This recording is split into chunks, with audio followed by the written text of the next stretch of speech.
try to record this. Okay. Let's talk a little bit about Prufrock. Towards the end of class, we'll talk about what our week is going to look like because I'm going to scale back, like I said in the email I sent you today, and kind of just we'll take a little bit of a breather this week. So in looking at Prufrock, I got to keep it like this because it's not working correctly, and I don't know what's going on today with my computer. I call it accessible in terms of it is readable. Maybe that's the better word to use, is readable. What is that? Let's go see. Weird noises. I'm wondering if it was near you. Who knows at this point? Mr. Babcock was here earlier. Yes, it's not wanting to record. I want it to record. Oh, it is recording. Haha. Okay. So whoever watches this lesson is gonna be like, she's insane. Great. It's readable. Like the words are readable. What makes Prufrock challenging for y'all? Like as you were working your way through it or listening to it. The Italian. Oh yeah, I didn't get that. What the heck are you talking about? Like, huh? Like I know all these words mean individually. And the sawdust and restaurants and oyster shells make sense individually, but when you put them together. This is a very confusing and challenging and bizarre piece. But I have to be honest with you, it's one of my very favorite poems, like in top 5 of favorite poems, in part because it is so strange and unusual and challenging. We're looking at it because we were talking about dramatic monologue on Friday, talking a little bit about allusion on Friday. So an allusion is a reference to some other piece of literature, some other historical event. Often allusions are biblical or mythological in nature. We have an AP Classroom video we can watch in a bit if the classroom's working in a few minutes. But allusions are important and they're challenging because not every allusion is going to be something you recognize. And the College Board is expecting that there are certain allusions you're just going to get. You're just going to understand. Certain biblical allusions, certain mythological allusions. Prufrock has some allusions that probably jumped out at you. You saw Hamlet? We know what Hamlet is? Yeah, I just don't know what it's And that's okay, but like did you recognize the name Hamlet? Okay, so there's an allusion. You may not know the play, but you recognize the name.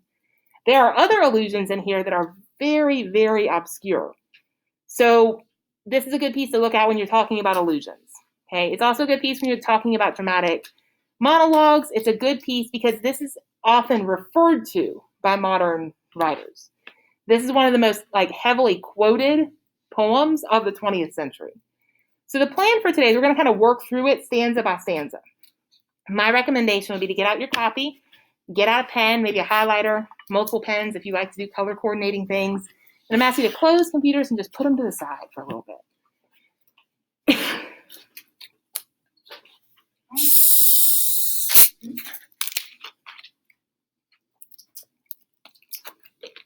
If we can work through Prufrock today, kind of work through the stanzas and come to a meaningful understanding of the poem, tomorrow we can look at an FRQ that the College Board wrote for this, and we can look at some multiple choice from the College Board for this.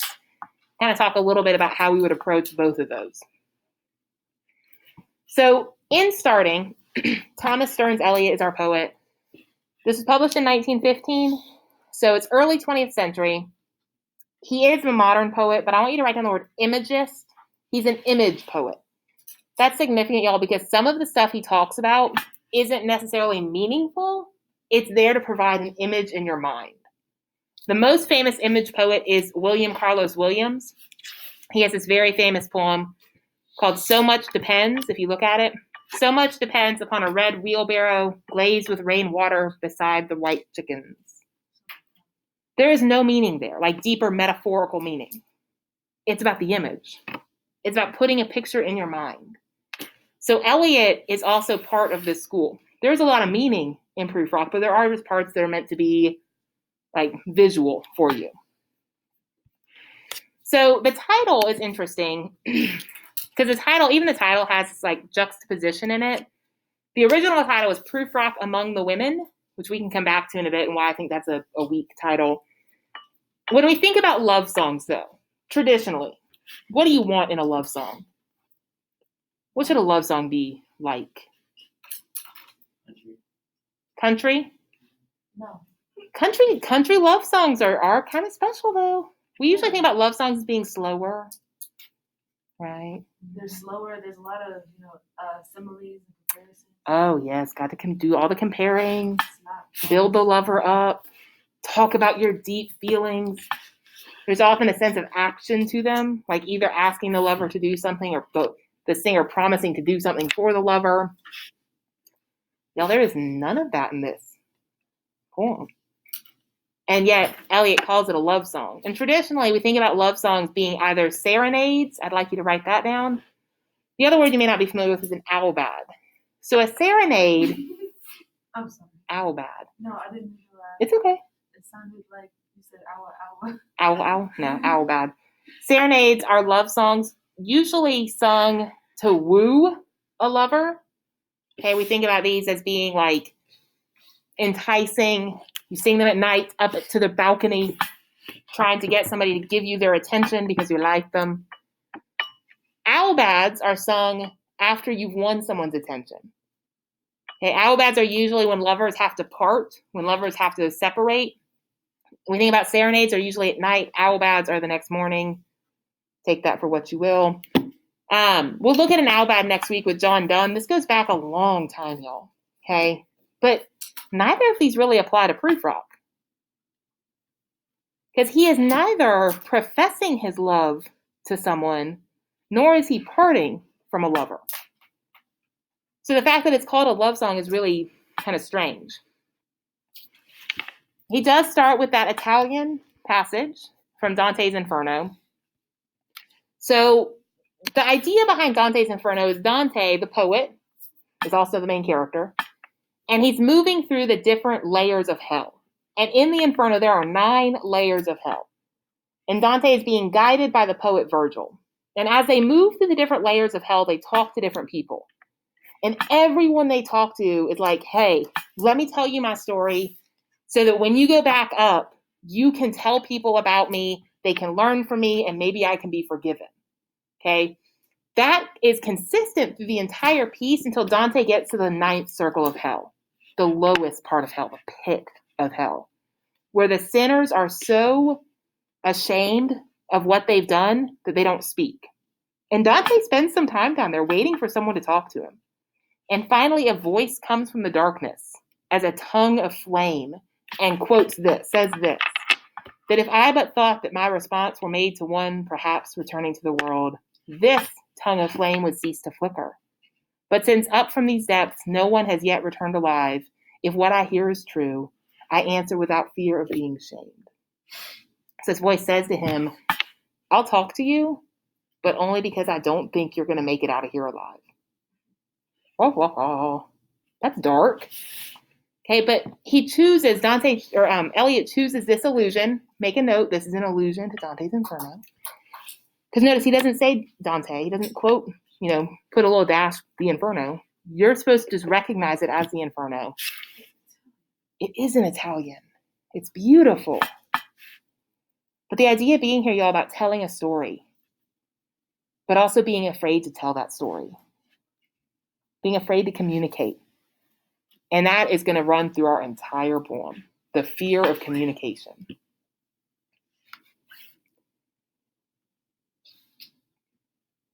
So we're going to work through this. And there's a lot to it. When we look at the poem, in the start of it, Prufrock starts by saying, Prufrock is our speaker, starts by saying, let us go then, you and I. In a dramatic monologue, you have to figure out who's speaking and who's listening. So who's you and I? And we know you, or I is Prufrock. Who did y'all think he was talking to?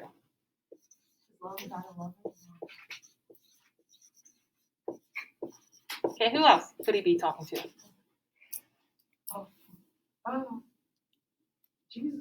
Jesus. By the end of this poem, you might think he needs Jesus. He wants to be saved. Who else could he be talking to? Are they polyamorous? No. Some people today have thought a friend.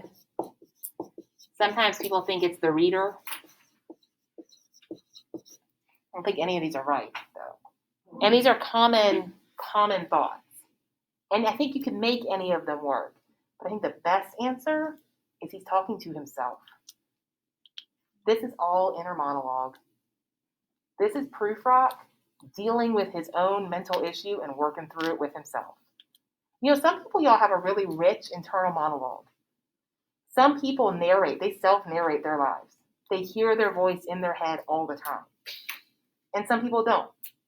But I'm going to explain to you why I think this is Prufrock talking to himself. And I can kind of justify that with the first 3 lines in the poem, okay? Where he says, "Let us go then, you and I." But y'all, if you look at this poem, they don't go anywhere. Prufrock is completely stationary. He doesn't move. It's they don't go. There's no movement. He says, "When the evening is spread out against the sky." That's a really beautiful way of talking about the sunset. That's a nice romantic with a capital R image. So maybe dash out to the side romantic. It's not just all the sun setting. It's the evening is spread out against the sky. I also think it has a euphony to it. It just sounds pretty. I love reading this poem aloud. It just sounds good. But then he contrasts it with a really dark line. Like a patient etherized upon a table. Yeah. Does etherized mean like unconscious, like medicated, put out. So, yeah, he's saying the evening is spread out against the sky like a patient and under anesthesia. And that motif, y'all, of a patient comes up frequently. So maybe out to the side, write patient. Motif. He talks later on about 2 hands, eyeballs, a severed head. This image of somebody completely frozen on a table, this is the realist side of Prufrock. So I argue everything in this poem is romantic Prufrock versus realist Prufrock. Every single time romantic Prufrock says something, thinks positively, thinks that it's going to be okay, realist Prufrock comes in and cuts it out from underneath him. There is this constant interplay between positive and negative, progress and failure. And I think that Prufrock is somebody dealing with some really severe social anxiety, some crippling anxiety issues of himself, maybe some other problems here. But this is somebody who is really working through some stuff in his head.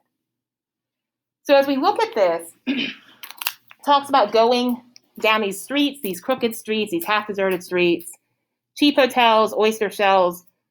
Eliot's talking about Boston, which is where he was from. So he's setting us here in America, in Boston. Where is Prufrock? What's he doing? Where is he in Boston? Okay. Doing what, though? Where people come and go. He can hear music from another room. He's at a party. Yeah. Who knows? He could be at a hotel. We don't know. But he's at a party. Okay. He's at a party in Boston. And we know that because there are other people walking around. Other people are talking. There's music. Y'all, think about this poor guy. He's at a party. Everything's happening around him, and he just stands there in his own head. Okay, and everything in this poem is leading to line 10, this overwhelming question. There's something he wants to ask somebody. Ideas? That's like what I'm asking. Like, going back to this first idea, you were on the right path with something. The idea of a lover. An overwhelming question. There's a girl he has a crush on. Ew. We've all had crushes. He wants to talk to her. He's at a party. She's there. He wants to go and say something to her.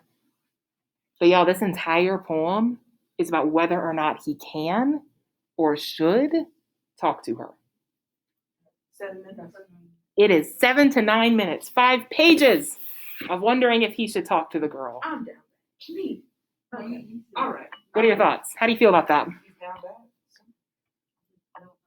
Does that make you less confused or more angry?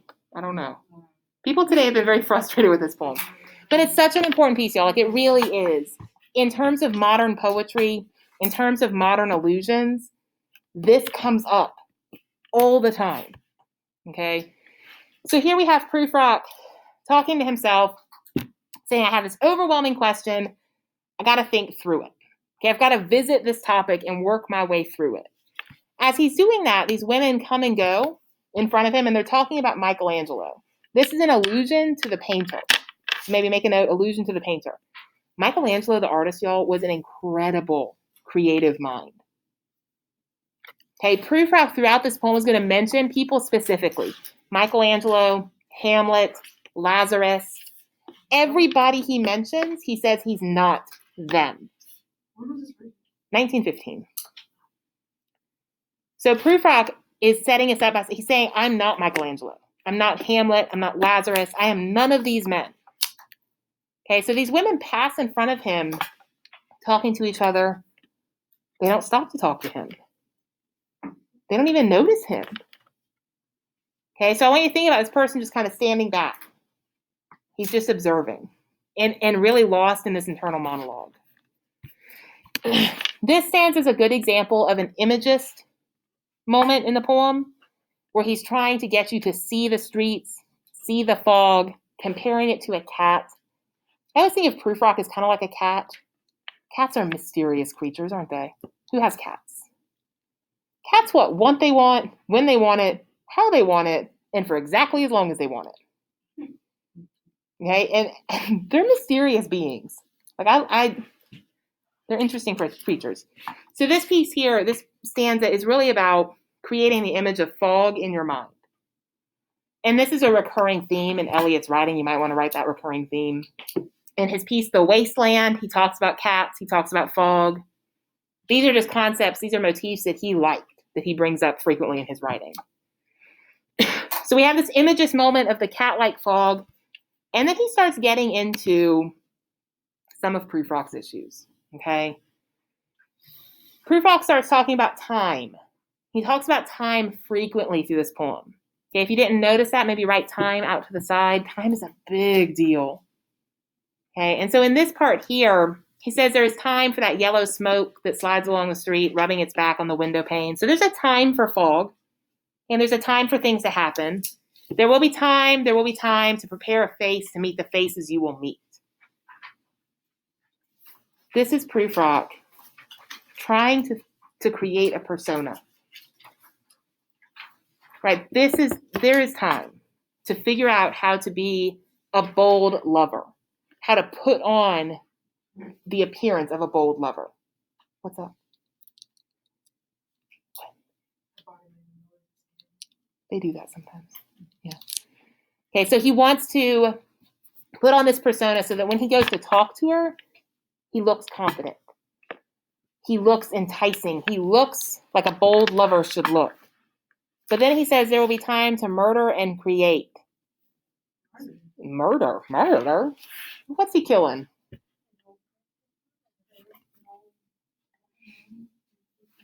Every single time. So this is romantic Prufrock talking here. Okay? That we could create a persona that would entice her, that she would like. And then realist Prufrock says there is time to murder and create. So this idea that every single time Prufrock tries to build that persona, he tears it back down. Every time he tries to get the courage to talk to her, he murders the courage. Y'all, it's this constant battle between I want to talk to her, but I'm scared to talk to her. So murdering and creating is this idea of creating and destroying this persona he's building. You might want to highlight or circle works and days. This is a reference to an ancient Greek poet named Hesiod, who wrote a poem called Works and Days, in which two brothers are talking. And one brother explains to the other brother that life is full of pain and suffering and heartbreak. But moving through that is worth it. Moving through heartache, moving through pain, moving through suffering, if you can get through it, there's success and honor in that. So this reference here to works and days is the idea that Prufrock knows this is hard, and he knows that he's scared, and he knows that it could be painful, but he wants to be successful in it. He wants to move forward through this. Okay, so then we have the repetition here of the question. Still thinking about what he wants to ask, who he wants to ask. And he says, there's time for you and time for me. There's time to do this. But then y'all look at realist Prufrock comes in and it's like 100 indecisions, revisions. Every time he starts to think about this question, the realist in him starts to rethink it. He can never ask her because he's not sure how to phrase it. Do y'all think through stuff in your head before you say it? Oh my gosh. I will practice it and practice it and practice it. If I have to call somebody on the phone, oh, I have rehearsed it 10 times before I actually call them. Okay, and if I don't like the way I had certain inflection, I'll practice it again. That's what he's doing here. Over and over and over. Practicing how he's going to talk to her. And y'all, he does it all day long before the taking of a toast and tea. Tea is 4:00 in the afternoon. He spends his entire day practicing how he's going to talk to her. Is that romantic? Is that creepy? I don't know. Kind of like the question of Gatsby, like some people see Gatsby as a romantic, some people see him as a stalker. No, Gatsby was. What y'all's thoughts? I mean, but at least Gatsby had money. What is this guy? Oh, Was Gatsby rich or not? he was. I did. All right. So this idea that he's constantly thinking it over, y'all. And while he does that, the women come and go still. Notice everything moves around him. He doesn't move. The fog moves around him. The women move around him. And a little bit the music moves around him. He is physically, metaphorically frozen in his spot. He is absolutely paralyzed by fear, like that patient that's been etherized upon a table. Hello? This is where we start to get into why he's paralyzed. Okay, so he talks again about time.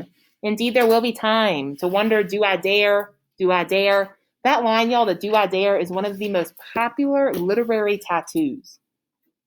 It's the second most popular literary tattoo. As in actual tattoos. I have known people who have that tattooed on their bodies. So the idea being here that this question, going to her, is a dare, is challenging, will take courage. And it's courage he may not have. And when he thinks about it, y'all, and he thinks about descending the stair, what's he worried they're going to see? What's his big insecurity? Bald spot. His bald spot. Y'all, this is all about a bald spot? He's worried that they're going to notice his hair is thin. Did they not have hats in 1950? You wouldn't wear it inside. That would be rude. Yeah. And he's worried they're going to notice how skinny he is. Now, Eliot, in his real life, T.S. Eliot was a very small person. He was a very thin person. He was so thin that he was rejected by the army for World War I. That he is very skinny. He's a very small person. So Eliot himself often wrote about masculinity and kind of dealing with this idea that he was a very petite person. So here we have probably Eliot projecting some of his own insecurities onto Prufrock. But Prufrock's concern now is if I go to her, if I dare, they're all going to notice my bald spot. They're going to talk about how thin I am. Do I dare disturb the universe? Do I dare ask her and risk humiliation, fear, panic? And y'all, we have to kind of look at him and be like, baby, no, it's not going to disturb the universe. Asking her out doesn't change the universe. But he is overthinking.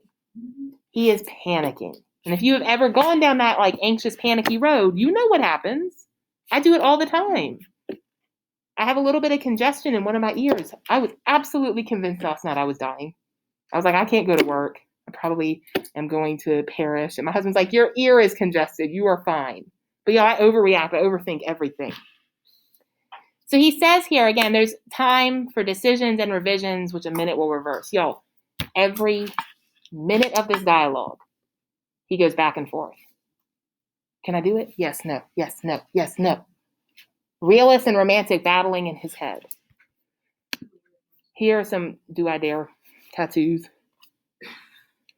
I'm just saying, if you want a literary tattoo, it's a way to go. Okay. Notice in this piece here, we have this kind of slippage of time. He inverts the time, evenings, mornings, afternoons. Prufrock's life is kind of passing him by as he stands here contemplating. And this is a romantic, capital R, romantic idea about the passage of time. The time is kind of flowing through us and by us. And he contrasts that romantic moment with the realist line about the coffee spoons. I have measured out my life with coffee spoons. But think about it, y'all. As a bachelor, he makes 1 cup of coffee at a time. He's alone. When I was single, I had a Keurig because I would make 1 cup at a time. Now I have 2 children who don't sleep. I need like 3 pots to get going in the morning. Okay, so this idea of the coffee spoons, I know several poets like Rupi Kaur, I'm a big Rupi Kaur fan, refers back to this. Anytime you see somebody writing about coffee spoons or measuring life with spoons, that's a common allusion. It's pulling back to this. But the idea being, he says like time is passing, and then the realist part of his brain says, yeah, and you're alone. Oh. And he is, y'all, he is alone. Says, I know the voice is dying with a dying fall. Circle dying fall for me. This is a Shakespeare allusion to Twelfth Night. And in the 12th night, a woman dresses as a man, pretends to be someone she is not. Think about that. That's what he wants to do. He wants to pretend to be someone bold, courageous, powerful. And this is where he starts to ask this repeating question of how do I presume? How do I even start to think about this? Standing here, the women are walking around. I want to ask her, hey boo, how you doing? How do I even presume? Like, how do I even think about that? And at this point, you're like, oh my God, just ask her. Just go up to her and say something. Y'all can't. He's terrified. Worst you can do is say no. Oh, okay, yeah, but in his mind. And that's the thing, y'all, about fear and anxiety. In your mind, the scenarios you create in your head are generally 10 times worse than what could really happen. Right? Like we often will build these things up in our minds as being deeply traumatizing, and when it happens or it comes to pass, it's not. Prufrock here is his own worst enemy. So this idea here about listening to the music, this music is coming to him, reminding him that other people are here, and then the realist part of his brain jumps back in. He says, I have known the eyes already, eyes that fix you in a formulated phrase, and when I am formulated and sprawling on a pin, when I am pinned and wriggling on the wall, then how should I begin? This idea that if I go and I talk to her, they're all going to watch this. And let's be honest, y'all, that would be like a promposal always makes me nervous, right? Because what if they say no in front of all these people? Oh dear. Public, like wedding proposals? He's saying if I go to her right now, because I hear the music, she is just down, she's in the room or down the hall. If I go to her and I'm like, hey girl, what you doing? And she says no and runs away from me, they're all going to watch me. They're going to all watch me fail.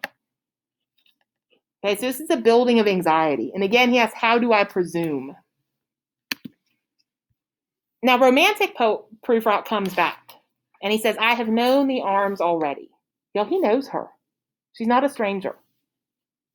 And he knows her well enough to know about her jewelry, about the color of her, like the tone of her skin, her bare arms, which in 1915 was a very risque thing to talk about, people's naked arms. Oh, so he knows her well enough that he has seen her naked arms. She's not a stranger. So he's saying, like, I do know her. But then realist Prufrock says her arms are downed with light brown hair. She got hairy arms. So romantic Prufrock is like, I do know her. She's beautiful. And realist Prufrock is like, yeah, but her arms are really hairy. So again, he's been close enough to notice that. He does know her. It's not like a creepy stalker thing. Maybe a little creepy stalker thing. I tend to think about Joe from You. Did y'all watch You on Netflix? Yeah. I get Joe vibes sometimes from this. I like him. You what? You like Joe? Like, he's a likable Like, character. exactly. And that's why he's such a terrifying character. He is likable. And then he does things that are not very likable. Right? But he's a brilliantly written character. He's a brilliant, you're supposed to. I don't. There are times where you're supposed to sympathize, or you're supposed to feel bad for him or be concerned for him. And then he's going to do something that's so vicious and terrifying that you like are recoil from it. I felt bad for him in like the season finale when I think 40 got shot. That's it. That's okay. But there was a moment where you felt bad. He didn't shoot 40. That's the only reason. But I kind of get similar vibes from Prufrock. He shot. Like there are times I'm really frustrated with him and times I feel bad for him. There are times I am repulsed by his behavior, but also at times that I understand his behavior. He's a really challenging character. So this is where I mark this poem, part of the poem, y'all, as a changing point.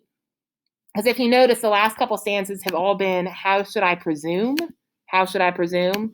He says it again here, but then he follows with, how should I begin? Ah, okay. I'm going to talk to her. I'm going to do it. Now, what do I say? Gotten over the fear of whether or not I can do it. Now I got to figure out how I'm going to approach her. He says, do I tell her I have walked through the streets at night? Well, that's creepy. Joe, don't do that. Thinking about her. Do I tell her that I have seen the lonely men leaning out of the windows? Maybe. He brings up these lonely men, y'all, because this is his fear. He is so scared of being one of these lonely men. Prufrock, I always right out to the side, dying alone. He is so scared of being alone, of dying alone. He is absolutely petrified of rejection, and that rejection leading to a profound loneliness. And at this point, he says he wishes he were a crab, which is the strangest thing to want to be. Why does he want to be a crab? They can dig holes and hide. They don't have to ask out their mates. If a crab sees something it wants, it just grabs it. Prufrock can't hide here, y'all. He's at a party in public. He can't dig a hole. But he also can't reach out and grab what he wants. He is not crabulous. It's very unfortunate. Okay, but he wants that. He wants to be able to reach out and grab her, metaphorically. Don't do that. That's assault. But he does want to get her, to talk to her, to be involved with her. Okay, he gets a little dreamy here, talking about time passing again. There's a peacefulness here, this idea of like smooth, long fingers. He references tired. He says he's tired. And he is. He's emotionally exhausted. If you've ever overthought something, if you've ever had a moment of panic or concern, uncertainty, and you know that can just be so draining, that's where he's at. And he's wondering if he has the strength to do this. And baby, I'm wondering if you do too. Like, are you strong enough for this? If you can't even go and talk to her, can you handle a relationship? Like, if the thought of even like saying hi is too much, maybe you need to work on you, right? So he's asking, do I have the strength? And I think the answer is probably no. And it says he has cried, he has stopped eating, he's been praying. He is obsessed. And he says, though I have seen my head grown slightly bald, brought in upon a platter, I am no prophet, and here's no great matter. Out to the side, this is an allusion to John the Baptist. John the Baptist in the Bible was executed, and his head was brought to the king on a silver platter, on the orders of a woman. So I don't know what he did with the head. That's a good question.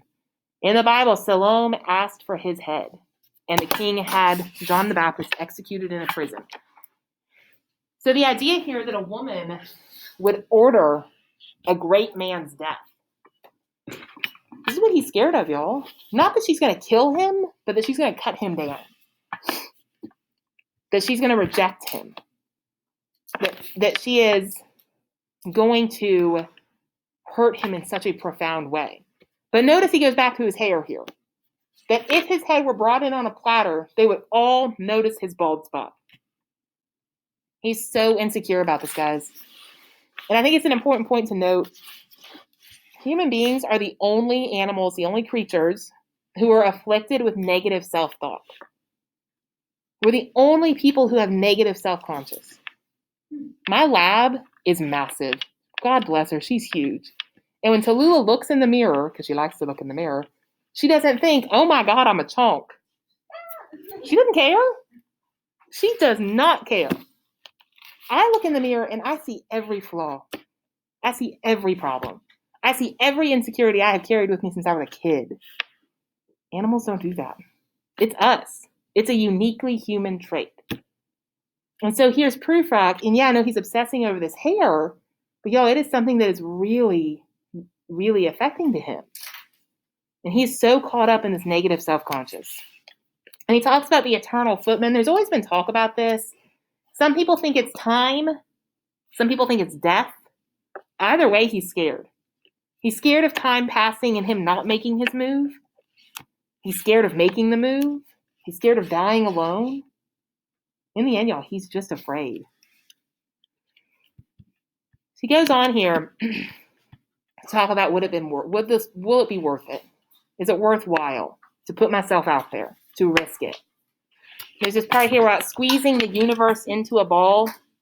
This is an allusion to Andrew Marvell. Marvell has a poem called To His Coy Mistress, 1600s-ish. I mean, it's an old piece. And in this poem, he uses that same line about squeezing the universe into a ball. Marvell's poem, though, features a bold lover who convinces a woman to get into bed with him. It's a poem of seduction, and it works. So Prufrock referencing this, it highlights that he's not that bold lover. He can't squeeze the universe into a ball the way Marvell's character did. Okay, he's just not that person. He's just not that brave soul.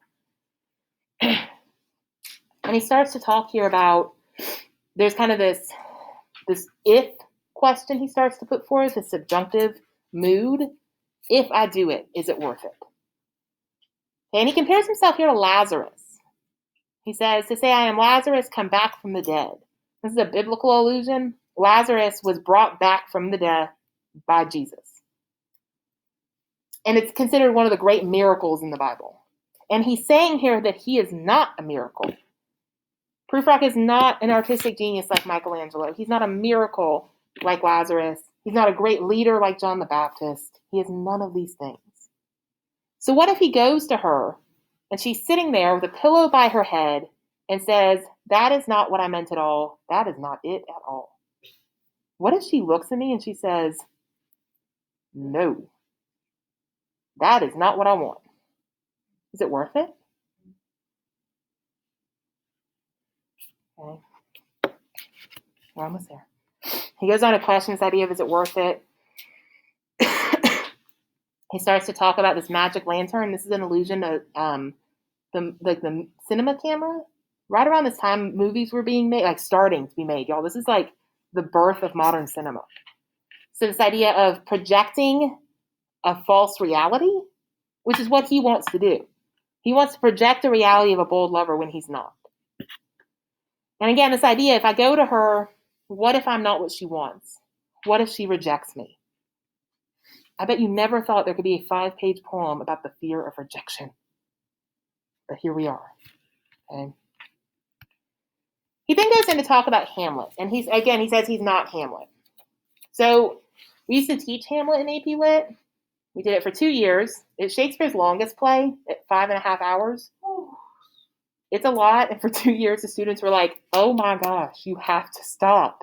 Stop. No more of this. How long did it take? About 2 weeks, 3 weeks of constant reading in class and people reading at home. Because we would read and watch. It's a lot. Hamlet's an overwhelming piece. It's amazing, but it's overwhelming. The issue with Hamlet, y'all, is in the very beginning of the play, Hamlet is told to avenge his father's death. And Hamlet's the heir to the throne. His dad's been killed. He should be king.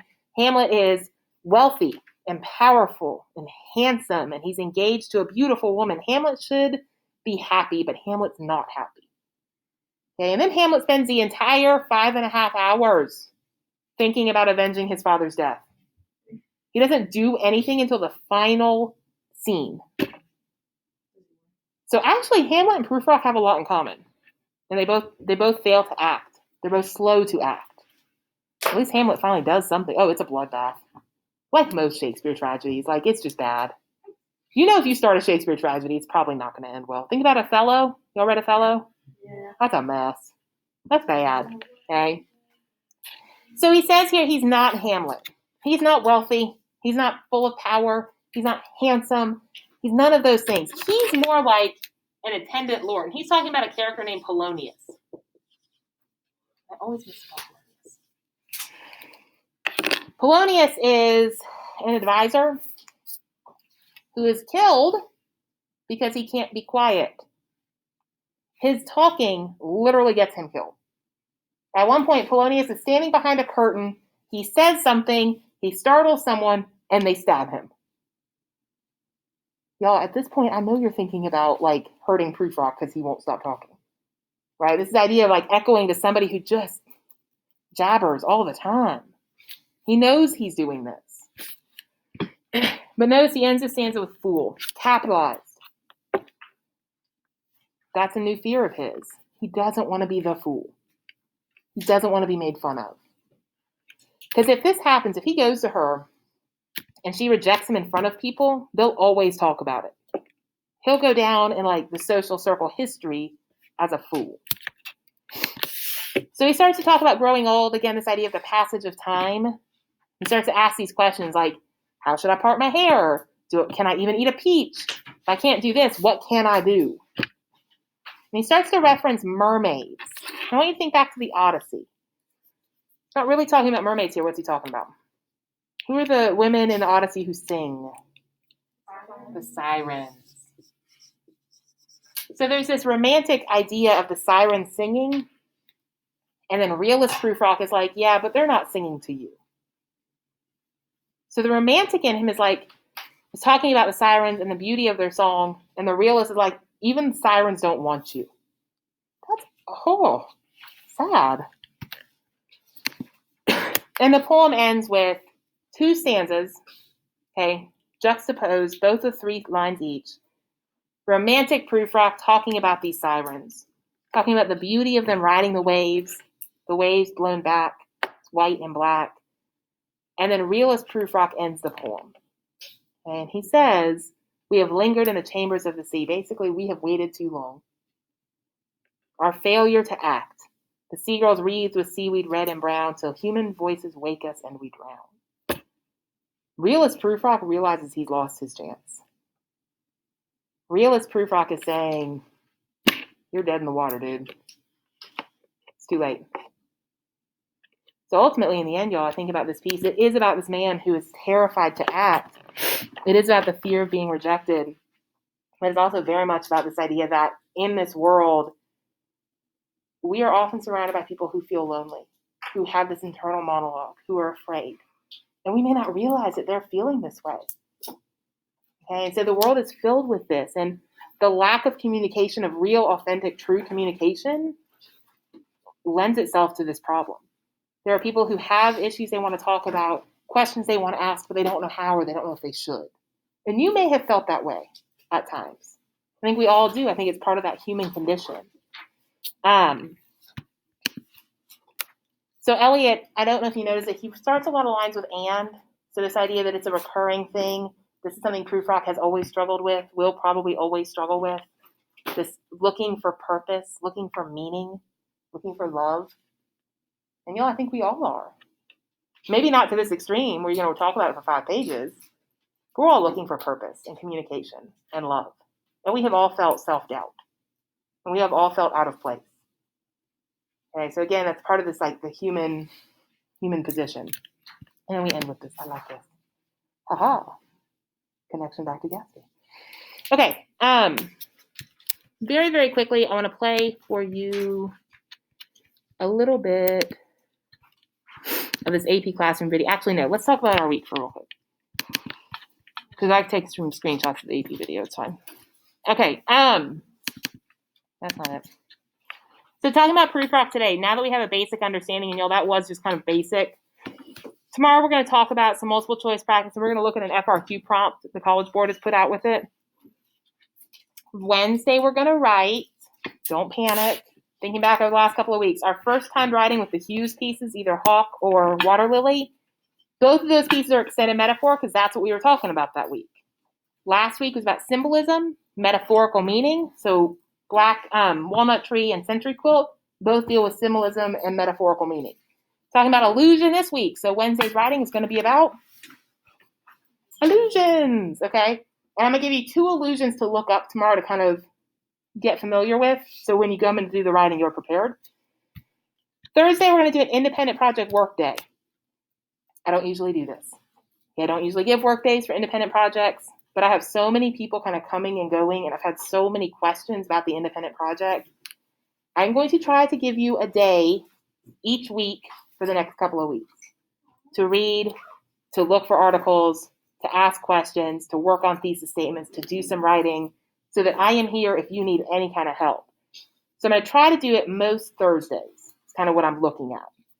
And then Friday, we're going to start talking about pre-20th century poetry. The idea right now is we're going to do pre-20th century poetry all of next week and into, early February, and then we're going to jump into Macbeth. Macbeth is a Shakespeare piece, so it's pre-20th century. The language in it is really poetic, so I think it'll work well with kind of our poetry unit. But y'all, we are almost done with our poetry unit. We are almost there, okay?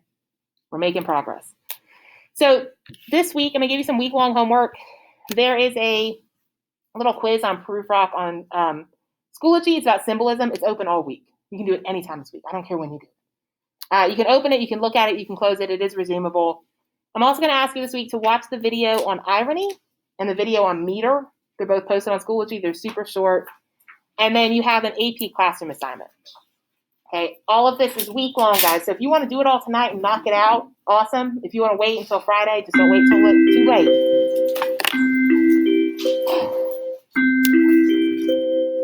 Have a wonderful afternoon. Go forth and disturb the universe.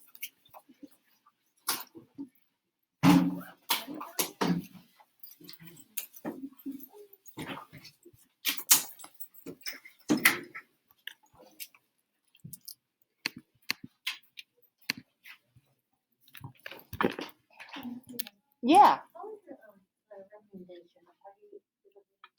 Yeah. Yep, I've got it. I just need to got it written. Do I submit it? Have they sent me a link? Like, Let me pull my email back up. on the school recs website?